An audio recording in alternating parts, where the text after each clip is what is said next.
Hi guys, स्वागत है आपका मेरे यूट्यूब चैनल में। इस वीडियो में मैं आपको मल्टी टेनेंट आर्किटेक्चर के बारे में बताने वाला हूँ which was introduce in Oracle database 12c।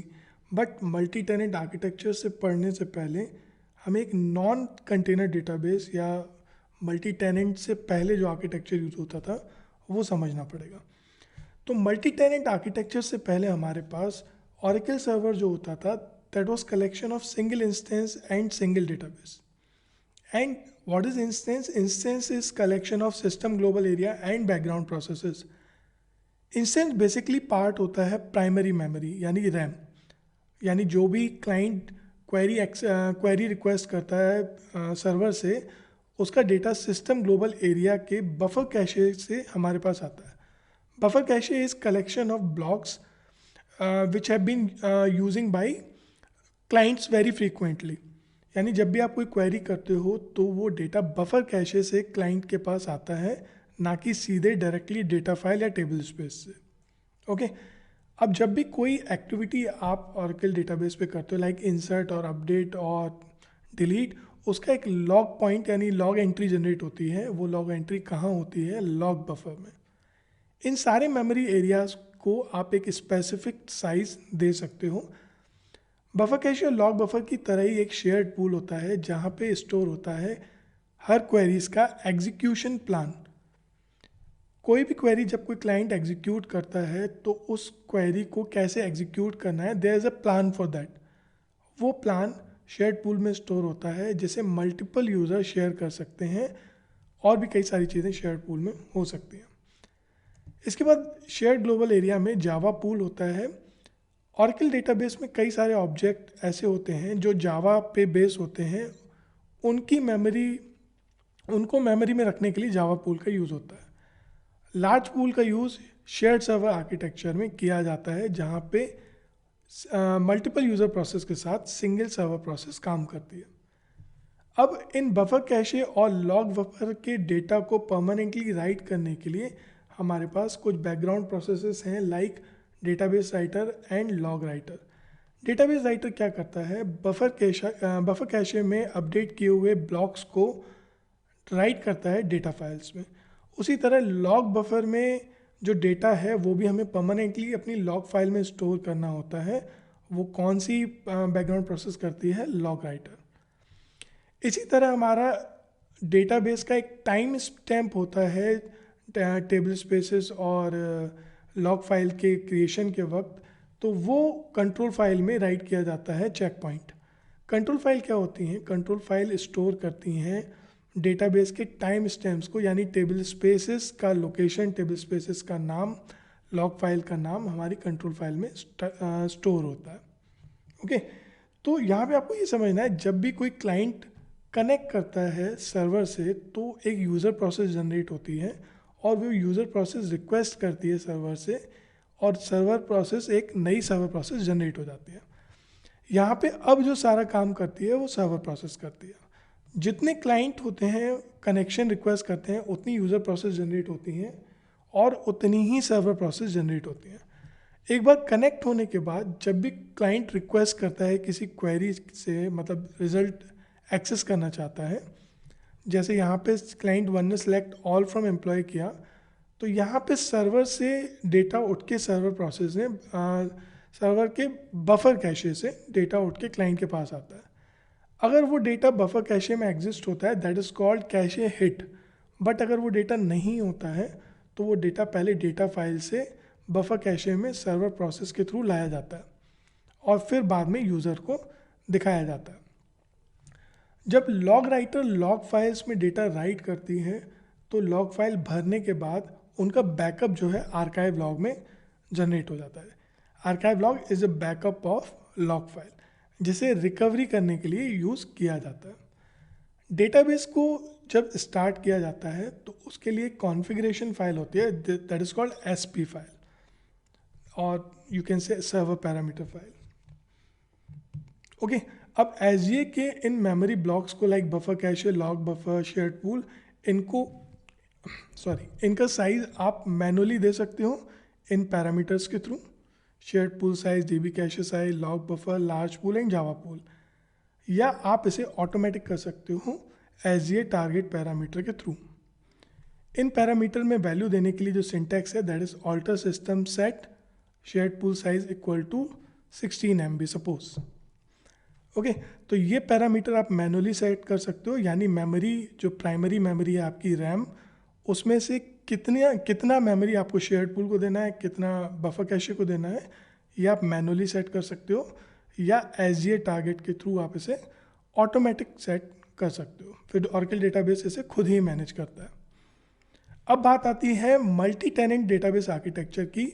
ये फिगर मैंने ऑरेकल वेबसाइट से उठाया है ऑफिशियली। तो मल्टी टेनेंट आर्किटेक्चर में क्या होता है, आपके पास सिंगल इंस्टेंस होता है बट मल्टीपल डेटाबेसेस होते हैं। आप यहाँ देख सकते हो हमारे पास प्लगेबल डेटाबेस 1 है, प्लगेबल डेटाबेस 2 है, और एक हमारा कंटेनर मेन कंटेनर डेटाबेस है। तो बेसिकली मल्टी टेनेंट आर्किटेक्चर क्या है, single instance with a multiple databases.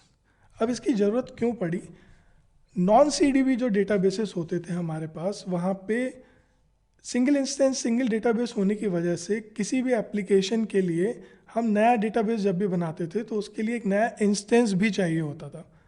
But multi tenant architecture ने ये प्रॉब्लम सॉल्व कर दिया। हमारा इंस्टेंस तो एक ही है बट डेटाबेसेस मल्टीपल है। आप यहाँ पे देख सकते हो हमारे पास एक PDB सीड है, प्लगेबल डेटाबेस सीड, जो कि एक टेम्पलेट होता है और उसके बेस पे 2 डेटाबेस जैसे यहाँ बने हुए हैं। तो आप कई सारे डेटाबेस बना सकते हैं। कंटेनर डेटाबेस के खुद के टेबल स्पेसेस होते हैं अपने, जिसमें जो डेटा डिक्शनरी इन्फॉर्मेशन होती है मेन कंटेनर डेटाबेस की वो स्टोर होती हैं। लेकिन जो प्लगेबल डेटाबेस के टेबल स्पेस होते हैं उसमें यूज़र के डेटा का डेटा डिक्शनरी स्टोर होता है। सिस्टम या सिसऑक्स की हम बात करें तो सॉरी, यहाँ पे कुछ चीज़ें कॉमन होती हैं, जैसे अनडू टेबल स्पेस जो है कॉमन होता है for all pluggable databases. Okay, इसी तरह हमारा टेम्परेरी टेबल स्पेस भी कॉमन होता है फॉर ऑल प्लगेबल डेटाबेस। आप चाहें तो अलग से सबका टेम्परेरी टेबल स्पेस बना सकते हैं to improve the performance. Multi tenant architecture में मल्टीपल डेटाबेस होने की वजह से यूज़र का जो आर्किटेक्चर है, यूज़र का जो सिस्टम है ऑरेकल डेटाबेस में, वो भी बदल गया। अब ऑरेकल डेटाबेस में 2 तरह के यूज़र होते हैं। फर्स्ट इज़ कॉमन यूज़र, जिनके पास एक्सेस होता है सारे प्लगेबल डेटाबेस में भी एक्सेस करने का। आप यहाँ देख सकते हो सारे डेटाबेस में कॉमन यूज़र आपको दिखेगा। साथ ही साथ दूसरे तरह के जो यूज़र होते हैं वो लोकल यूज़र होते हैं, जिन्हें सारे डेटाबेस में एक्सेस करने का परमिशन नहीं है, सिर्फ उसी डेटाबेस में वो एक्सेस कर सकते हैं जहाँ उन्हें बनाया गया। कंट्रोल फाइल और लॉग फाइल सारे प्लगेबल डेटाबेस और कंटेनर डेटाबेस शेयर करते हैं।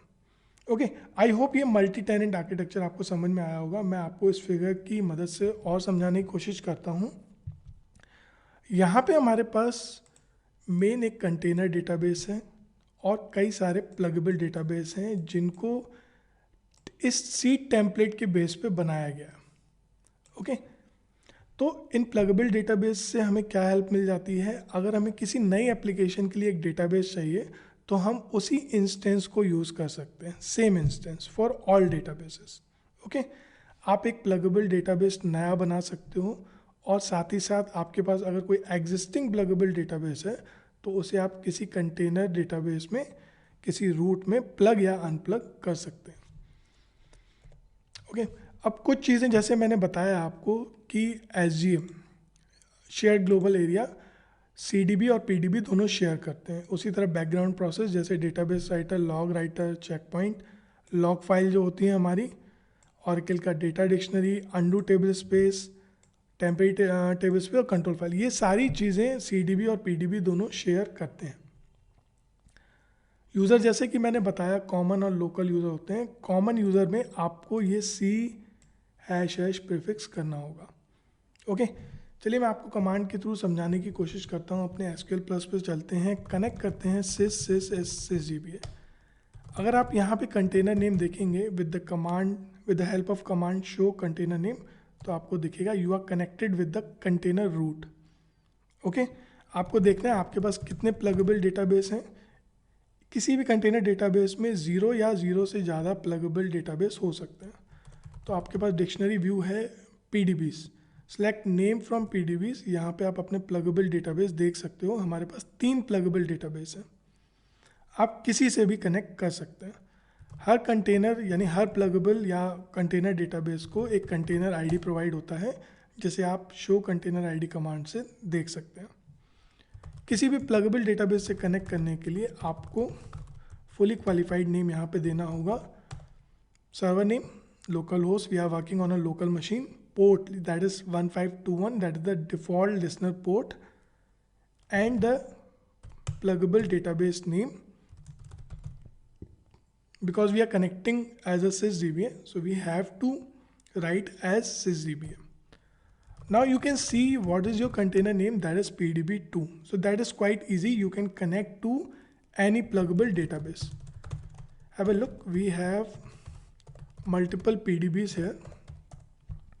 Okay, right now we are connected in a pluggable database, so we cannot see all the pluggable database. We have to connect with the root to check all the PDBs. Okay, so we are going to connect with this PDB. What you just need to do, connect sys as server name, port name, and your pluggable database name. Okay, you can check here.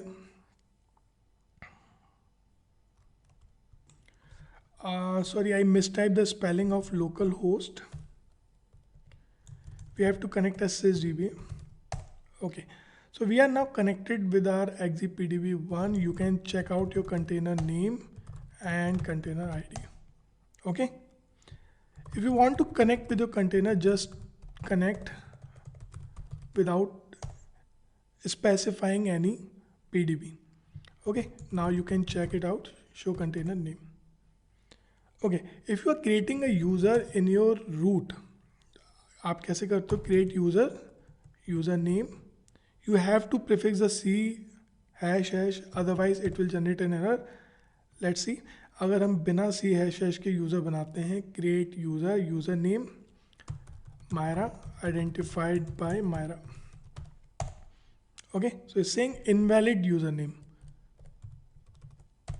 so we have to specify c hash if we are creating a user in a container database. Okay, now you can check it out. Select username common from db underscore user, where username equal to Myra.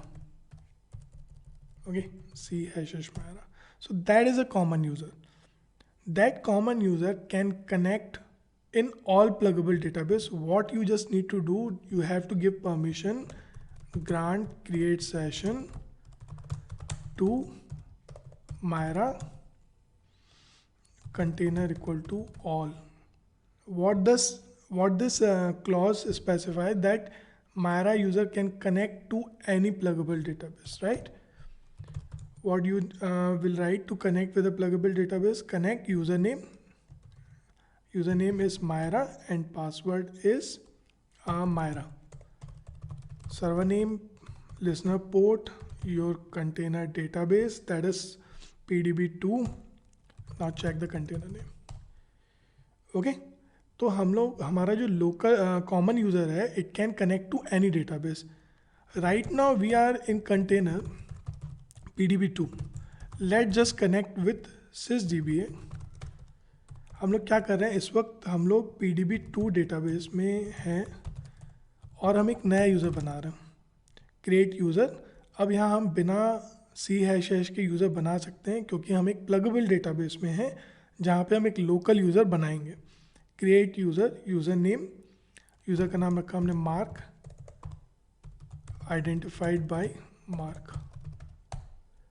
Okay, अगर हम यहाँ पे देखें, select user name common from db underscore users where user name equal to Mark. No, that is not a common user, that is a local user. Okay, इस user के पास सिर्फ pluggable database में ऑपरेशन करने का permission है। अगर आप किसी कंटेनर यूज़र से कनेक्ट कर लेते हैं,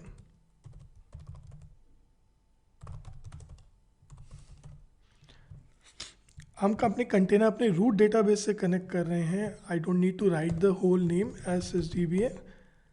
अब अगर हम यहाँ देखें, select user name from db underscore user name equal to Mark, it's saying yes, that is the username mark which is in container in root as well, यानी root में भी mark नाम का यूज़र है which is a common user. और यहाँ पे CH इसीलिए नहीं है क्योंकि इसे स्क्रिप्ट ट्रू करने के बाद बनाया गया था. ओके मैं एक दूसरा यूज़र बना लेता हूँ कन्फ्यूज़न दूर करने के लिए. हम वापस कनेक्ट कर लेते हैं 1521 PDB2 SGBA create user Jarvis identified by Jarvis. Okay, you can see here we have created this user in a pluggable database. That is not a common user, that is a local user. Now we are connecting to our root SSGBA. You will see here कि यहाँ पे वो local user नहीं दिखा रहा है क्योंकि वो यूज़र डेडिकेटेडली उस प्लगेबल डेटाबेस के लिए बना हुआ. ओके तो गाइज इस वीडियो में मैंने आपको बताया ऑरेकल आर्किटेक्चर नॉन CDB यानी 12C से पहले कैसे काम करता था with single instance and single database, and after the 12C multi tenant architecture में कई सारे छोटे छोटे प्लगेबल डेटाबेस एक कंटेनर रूट डेटाबेस में बनाए जा सकते हैं.